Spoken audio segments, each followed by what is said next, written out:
یہ سال 1729 کا تھا جب کراچی شہر موجود ہی نہیں تھا۔ آج جہاں کراچی موجود ہے اسی جگہ بلوچستان سے کچھ مچھیروں کے قبیلے آ کر آباد ہو گئے تھے۔ کہانی کے مطابق انہی میں سے ایک عورت بھی تھی جس کا نام مائے کولاچی تھا۔ یہی وہ عورت تھی جو یہاں آ کر رہنا شروع ہوئی اور اسی نے یہاں اپنی فیملی آباد کی۔ یہ عورت بھی مچھلیاں پکڑ کر اپنا گزر بسر کرتی تھی۔ دوستو کہتے ہیں کہ اسی عورت کے نام یعنی کولاچی پر اس جگہ کا نام کولاچی رکھ دیا گیا۔ یہ ایک چھوٹا سا گاؤں تھا جہاں مچھیرے رہتے تھے۔ 1772 میں سندھ کی حکومت نے اس جگہ سے مسقط اور بحرین کی طرف تجارت شروع کر دی تھی۔ یہاں ایک قلعہ بھی بنایا گیا تھا۔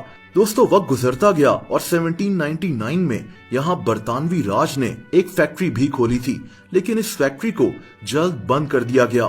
لیکن برطانوی راج کی نظر اس جگہ پر پڑ چکی تھی۔ یہ 1839 کی بات ہے جب برطانوی راج نے اس علاقے پر قبضہ کر لیا تھا۔ برطانوی راج اس جگہ سے رشیا اور افغانستان کے لیے اپنی کیمپینز بھیجا کرتا تھا۔ برٹش جانتے تھے کہ اس جگہ کی بہت امپورٹنس ہے۔ یہ کراچی کو ایک ماڈرن شہر بنانا چاہتے تھے، ایک ایسا دروازہ جہاں سے پنجاب اور دوسرے علاقوں کی طرف سفر کیا جا سکے۔ دوستو دراصل 1840s کے بعد ہی کراچی کی اصل تعمیر شروع ہوئی تھی، جب کراچی کی بنیاد ڈالی جا رہی تھی۔ اس شہر میں انفراسٹرکچر تعمیر ہو رہا تھا، یہاں نئے کاروبار بھی شروع ہو رہے تھے اور اس جگہ کی آبادی تیزی سے بڑھنا شروع ہو گئی۔ برطانوی راج کے دور میں کراچی کو کھراچی کہا جاتا تھا۔ 1878 میں برطانوی راج نے کراچی شہر کو ریل کے ذریعے دوسرے علاقوں سے کنیکٹ کر دیا تھا۔ 1890 میں کراچی کی مشہور مارکیٹ ایمپریس مارکیٹ بھی تعمیر کی گئی تھی۔ کراچی میں سڑکوں کی تعمیر بھی شروع ہو گئی تھی، یہاں تک کہ کراچی کی سڑکوں پر باقاعدہ سویپرز موجود ہوتے تھے جو یہاں جھاڑو لگایا کرتے تھے۔ کراچی کی عمارتوں کو خوبصورتی سے سجایا جاتا تھا۔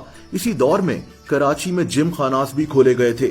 آپ کو جان کر حیرت ہوگی کہ ہم سب ہمیشہ سے یہ رونا روتے رہے ہیں کہ کراچی میں کوئی اچھی پبلک ٹرانسپورٹ نہیں ہے، اور اسی شہر میں آج سے 120 سال پہلے ٹرام کا سسٹم بنایا جا رہا تھا جو کہ کافی عرصے تک کراچی میں چلتا رہا۔